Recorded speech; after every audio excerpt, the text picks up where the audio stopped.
السلام علیکم ورحمۃ اللہ وبرکاتہ نحمدہ ونصلی علی رسولہ الکریم اما بعد فاعوذ باللہ من الشیطان الرجیم بسم اللہ الرحمن الرحیم رب اشرح لی صدری ویسر لی امری واحلل عقدۃ من لسانی یفقہوا قولی رب زدنی علما اللہم فقہنا فی الدین اللہم انی اسألک علما نافعا وعملا متقبلا ورزقا طیبا۔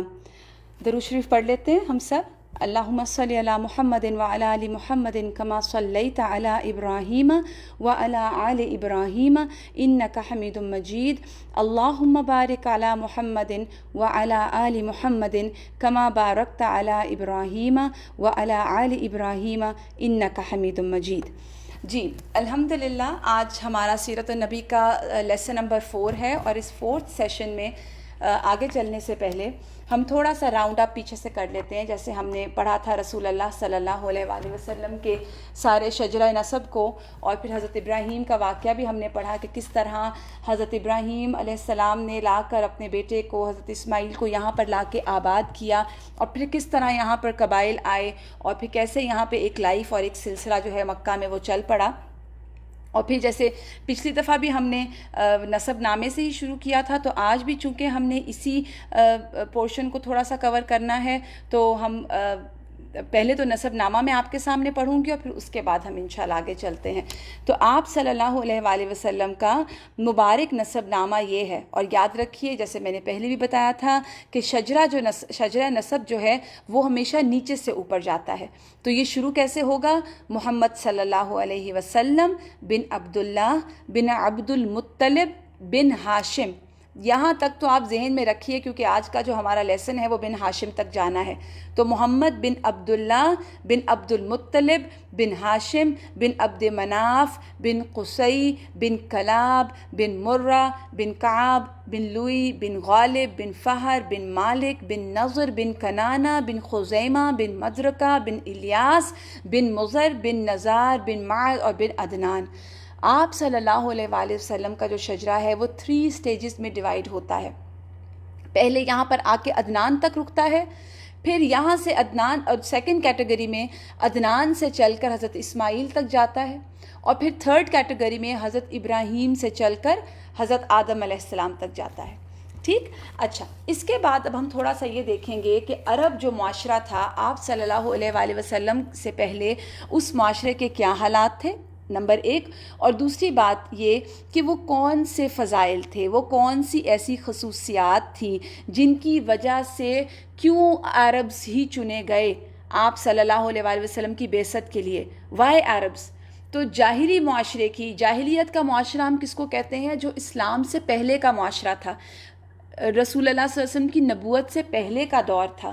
تو اس کو ہم تھوڑا سا دیکھیں گے کہ عرب کی جو آبادی تھی، یاد رکھیے وہ مختلف طبقات پر مشتمل تھی، اور ہر طبقے کے حالات ایک دوسرے سے بہت مختلف تھے۔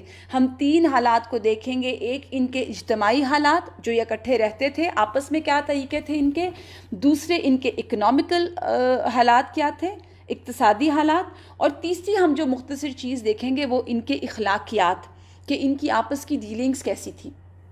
تو سب سے پہلے ہم دیکھیں گے کہ آپس میں ان کے اجتماعی حالات کیا تھے، کہ ہر طبقے کے حالات ایک دوسرے سے بہت مختلف تھے، اور عورت کو بہت کچھ خود مختاری حاصل تھی، اس طرح کہ اس کی بات مانی جاتی تھی اس معاشرے میں، اس کا اتنا احترام اور تحفظ کیا جاتا تھا کہ اس کی راہ میں تلواریں نکل پڑتی تھیں، اور ان کے ہاں شادیوں کی بھی کوئی لمٹ نہیں تھی، ایک شخص چاہتا جتنی عورتوں کی سے چاہتا نکاح کر لیتا، ان کی کوئی اپنی عورتوں کی سے نہیں تھی، لیکن عورتوں کے پیچھے یہ لوگ مرنے مارنے کو تیار ہو جاتے۔ اور آدمی جب بھی کوئی، یہ انسان جو تھے سارے یہ لوگ اپنے کرم اور شجاعت پر، جسے عرب میں بہت بڑا مقام حاصل تھا، اپنی تعریف کرنا چاہتا تو یہ عموماً عورتوں کو مخاطب کرتے، اور بعض اوقات عورتوں کا یہ حال تھا کہ وہ قبائل کو صلح کے لیے اکٹھے بھی کر دیتی تھیں، اور جنگ کے اور خون ریزی کے لیے بھڑکا بھی دیتی تھیں۔ تو یہ بھی ان کے کچھ حالات تھے. اور پھر زنا ان کے اندر عام تھا. نکاح کی اتنی روایات نہیں تھی اور نکاح کی بہت سی مختلف طریقے رائج تھے جن کو بعد میں سب کو ختم کر کر محمد صلی اللہ علیہ وآلہ وسلم نے پھر اس طریقے پر مبعوث کیا، اس طریقے پر لے کر آئے جو آج ہم میں رائج ہے. پھر اس کے بعد زمانہ جاہلیت میں بہت ساری بیویاں رکھنا بھی یہ لوگ برا نہیں سمجھتے تھے. پھر اس کے بعد زنا کے ساتھ، جیسے میں نے آپ کو بتایا کہ زنا کے علاوہ دوسری طرف یہ لڑکیوں کو رسوائی اور خرچ کے خوف سے زندہ دفن بھی کر دیتے، بچوں کو فقر اور فاقے کے ڈر سے مار ڈالتے. اور لیکن یہ کہنا ان کے لیے تھا کہ یہ سنگ دلی بڑے ان کے پیمانے پر رائج تھی، کیونکہ عرب اپنے دشمن سے اپنی حفاظت کے لیے دوسروں کی بنسبت کہیں زیادہ اولاد کے محتاج تھے اور یہ احساس بھی رکھتے تھے، لیکن اس کے باوجود یہ کرتے تھے. اور جہاں تک سگے بھائیوں اور چچیرے بھائیوں اور کنبے اور قبیلے والوں کے باہمی تعلقات کا معاملہ تھا تو اس میں یہ بہت فرم تھے، کیونکہ عرب لوگ جو تھے وہ قبائلی عصبیت کے سہارے جیتے تھے. یہ قبائل ٹرائبز کا ان کا ٹرائبز میں یہ لوگ رہتے تھے نا، تو اپنے قبیلے کے لیے یہ مرنے مارنے کے لیے تیار ہو جاتے. باہمی تعاون، ان کو سپورٹ کرنے کے لیے، پھر اکٹھے ان کی اجتماعی جو حالت تھی، اور پھر ان سب چیزوں کو یہ لوگ سامنے رکھتے. اور پھر اس کے بعد ان کی ہم دیکھتے ہیں اقتصادی حالت، ان کی اکنامیکل کنڈیشنز کیا تھی. اقتصادی حالت جو تھی وہ اجتماعی حالت کے ہی انڈر تھی، اسی کے تابع تھی. تو اس کا اندازہ عرب کے ذریعہ معاش پر ہم ڈالتے ہیں تو اس سے ہمیں ہوگا کہ تجارت ہی ان کے نزدیک ضروریات زندگی حاصل کرنے کے لیے سب سے اہم چیز تھی. تجارت کرتے تھے، اور معلوم ہونا چاہیے ہمیں کہ تجارتی آمد و رفت امن اور سلامتی کی فضا کے بغیر تو نہیں ہو سکتی، کیونکہ اس میں قافلوں کا آنا ہے، قافلوں نے جانا ہے اور موو کرنا ہے. تو مگر جزیرۃ العرب کا حال یہ تھا کہ سوائے حرمت والے مہینوں کے، وہ جو 4 مہینے حرمت والے جن میں لڑائی حرام تھی، اس کے علاوہ یہاں پہ کہیں بھی امن اور سلامتی کا وجود ہی نہیں تھا. اور یہی وجہ ہے کہ صرف حرام مہینوں میں ہی عرب کے جو مشہور بازار تھے نا وہ آباد ہوتے. مشہور بازار کون سے تھے؟ عکاظ، ذی المجاز اور مجنہ وغیرہ جو تھے لگتے تھے بازار ان کے، یہ حرام مہینوں میں لگتے تھے، کیونکہ عام دنوں میں تو ان کے ہاں لا اینڈ آرڈر کی کوئی سچویشن تھی ہی نہیں. پھر جہاں تک انڈسٹری کا معاملہ ہے، صنعتوں کا معاملہ، تو عرب اس میدان میں ساری دنیا سے پیچھے تھے. کپڑے کی بنائی، چمڑے کی دباغت وغیرہ کی چند شکلیں جو صنعت پائی جاتی تھی وہ زیادہ تر یمن اور ہیرا اور شام کے علاقوں میں تھی. البتہ کچھ اندرون عرب کے وہاں کھیتی باڑی اور غلہ بانی کا کسی قدر رواج تھا. تو ساری عرب کی جو عورتیں تھیں وہ موسٹلی سوت کاٹتی تھیں، یعنی کپڑا بناتی تھیں، سوت کاٹتی تھیں. لیکن اب مشکل یہ پرابلم یہ تھی کہ سارا مال اور متاع جو یہ اکٹھا کرتے تھے، کیونکہ یہ اتنی فائٹر ٹرائبز تھیں اور اتنا زیادہ لڑائیوں میں رہتے تھے کہ وہ لڑائیوں کی زد میں آتا تھا اور وہ ختم ہو جاتا تھا. فقر اور بھوک کی وبا عام تھی ان کے ہاں، اور لوگ تو عمومی جو لوگ تھے وہ ضروری کپڑوں اور لباس سے بھی کافی حد تک محروم تھے. لیکن ان تمام محرومیوں کے باوجود ان کے اخلاق کو اگر ہم دیکھیں تو یہ حقیقت اپنی جگہ ہے کہ ان کے اندر ایسے ایسے پسندیدہ اخلاق موجود تھے کہ جنہیں دیکھ کر انسان کی عقل عاجز آ جاتی ہے. اس قدر یہ اچھے اخلاق پر قائم تھے. ایک سب سے پہلے ہم دیکھیں گے کرم اور سخاوت، یعنی یہ اہل جاہلیت کا ایسا طریقہ تھا جس میں وہ ایک دوسرے سے آگے جانے کی کوشش کرتے، سپینڈ کرنے میں، اور اسی پر فخر کرتے.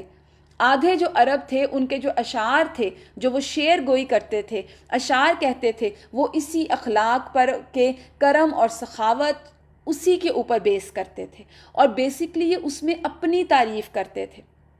ان کی حالت تو یہ تھی کہ دیکھیے سخت سردی میں، بھوک کے زمانے میں بھی اگر کسی کے گھر کوئی مہمان آ جاتا اور اس کے پاس اپنی ایک اونٹنی ہوتی، اس کے سوا کچھ نہ ہوتا، تو اس کے کنبے کا اگر واحد زندگی کا ذریعہ بھی وہ ایک اونٹنی ہوتی نا، تو ایسی سخت حالت کے باوجود ان پر سخاوت ایسی غالب آتی کہ وہ اٹھ کر اپنی اونٹنی مہمان کے لیے ذبح کر دیتا تھا. اور یہی ان کے کرم اور سخاوت کا نتیجہ تھا کہ ان کے ہاں بڑی بڑی دیت، یعنی یہ لوگ جو دیت دیتے تھے نا قصاص کی شکل میں، قصاص سے بچنے کے لیے جو دیت دی جاتی ہے وہ، اور مالی ذمہ داریاں یہ اٹھا لیتے تھے بڑی بڑی، اور پھر اس کے اوپر یہ فخر کرتے تھے. کام بہت نیک کرتے تھے، مگر دیکھیں ڈائریکشن لیس تھے نا. رسول اللہ صلی اللہ علیہ وآلہ وسلم نے آ کر ان کاموں کو ڈائریکشنز دی.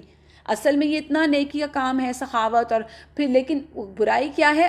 اس سخاوت پر فخر کرنا، فخر جتانا، بتانا کہ میں نے اتنا اتنا سپینڈ کیا ہے، یہ پسندیدہ نہیں۔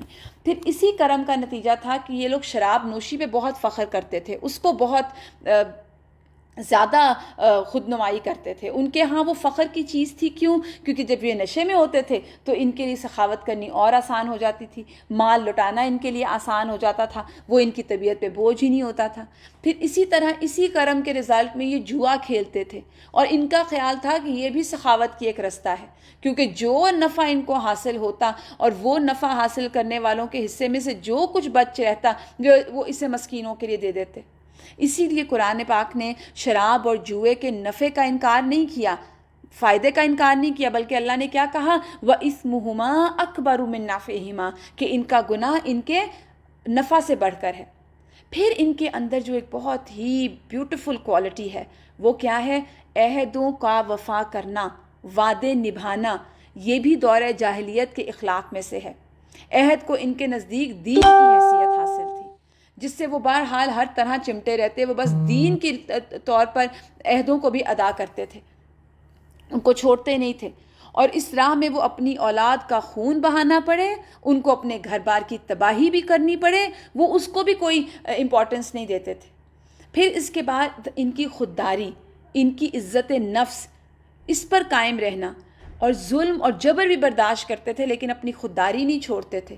جاہلیت کے یہ معروف اخلاق میں سے تھا، اور اس کا نتیجہ یہ تھا کہ ان کی شجاعت اور غیرت بہت حد سے بڑھی ہوئی تھی، فوراً بھڑک پڑتے تھے، بات پہ تلوار نکال لیتے تھے اور خون ریز جنگیں چھیڑ دیتے تھے، اس کے لیے اپنی جان کی بھی پرواہ نہیں کرتے تھے۔ ایسے تو نہیں 313 جو تھے وہ کس طرح 1000 پر بھاری ہو گئے تھے، اور کیسے آتے تھے اور آپ صلی اللہ علیہ وسلم کے سامنے سرنڈر کر دیتے تھے اور کھڑے ہو جاتے تھے، اور اس طرح اپنی جان کی نذرانہ دینے سے بھی پرواہ نہیں کرتے تھے۔ اللہ سبحانہ تعالیٰ نے کچھ کوالٹیز دیکھ کے ہی کسی قوم کو چننا ہوتا ہے نا، تو ان کے اندر یہ کوالٹیز موجود تھیں۔ پھر اس کے بعد عزائم کی تکمیل۔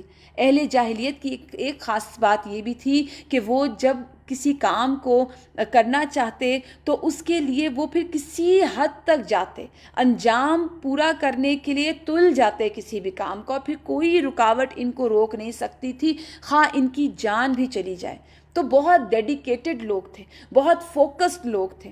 پھر اس کے بعد ان میں حلم بھی تھا، بردباری بھی تھی، سنجیدگی بھی تھی۔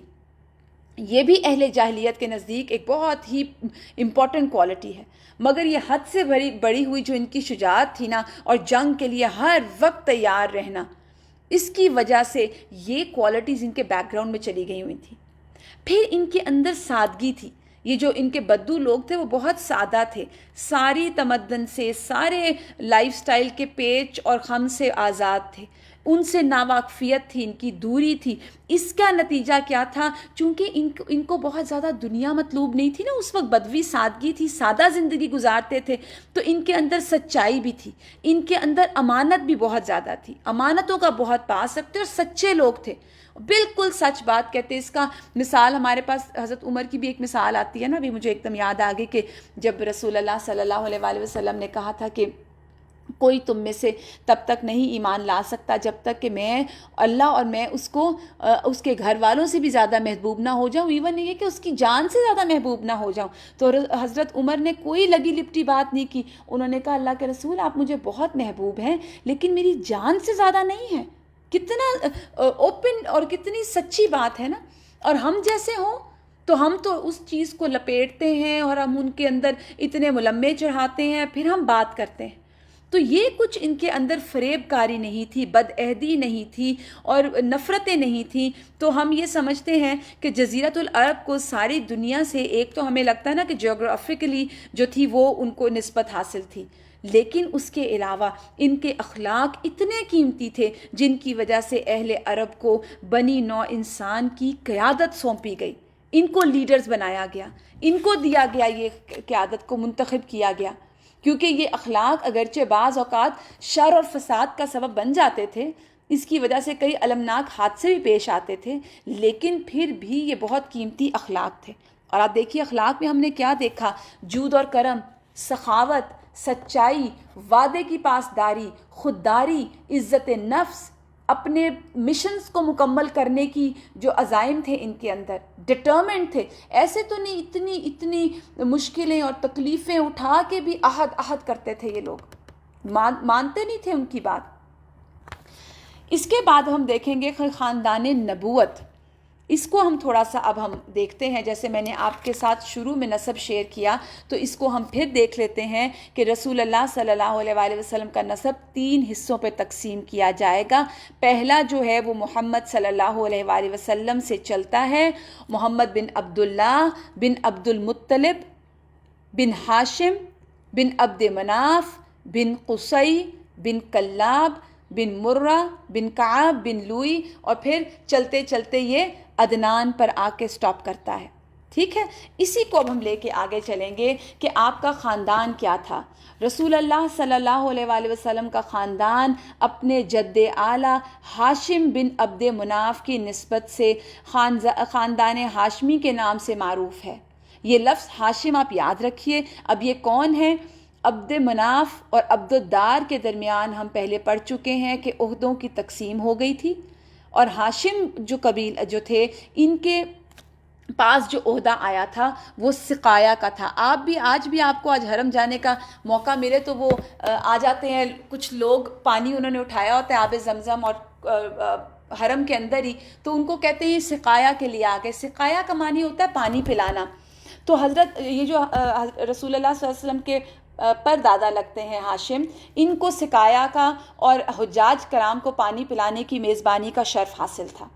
اب ان کا بہت ہی انٹرسٹنگ آگے ان کے بارے میں آتا ہے کہ یہ بہت ہی معزز تھے، بہت مالدار تھے، اور یہ پہلے شخص تھے جنہوں نے مکہ میں حاجیوں کو شوربہ اور روٹی سالن ملا کر کھلانے کا اہتمام کیا. یہ بہت سارا شوربہ ہوتا اور روٹیاں توڑ کے یہ اس میں ڈالتے.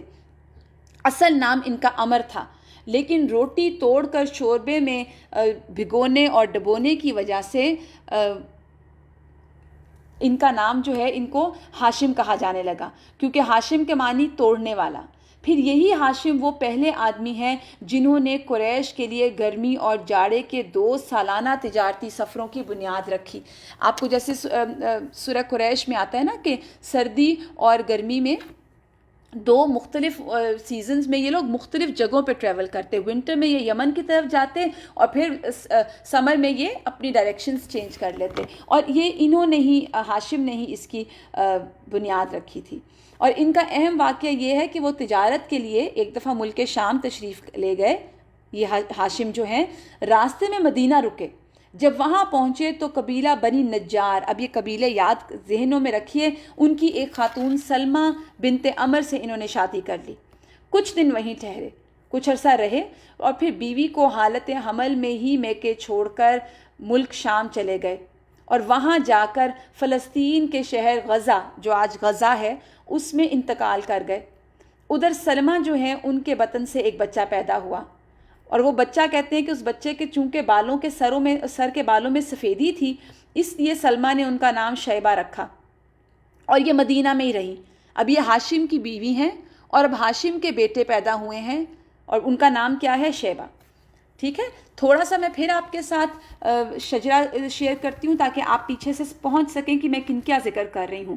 محمد صلی اللہ علیہ وآلہ وسلم بن عبداللہ بن عبد المطلب بن ہاشم. ٹھیک ہے، اور جو یہ شیبہ ہیں یہ عبد المطلب کا نام ہے. تو یہ مدینہ میں پیدا ہوتے ہیں. اور عبد المطلب کون تھے؟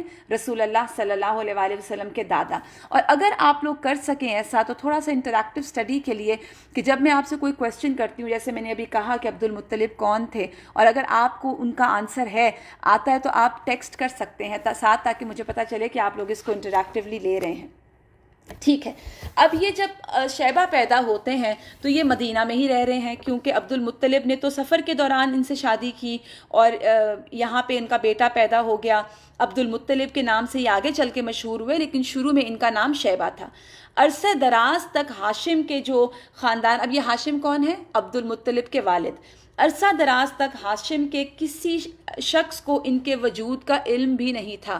ہاشم قبیلے کو نہیں پتا تھا. ہاشم کے کل 4 بیٹے ہیں، اسد، ابو سیفی، نضلہ اور عبد المطلب. اب ان کو نہیں پتا کہ عبد المطلب پیدا ہو چکے ہیں اور وہ ہمارے اپنے بچے ہیں. اب اس کے بعد ہاشم کے جو بھائی تھے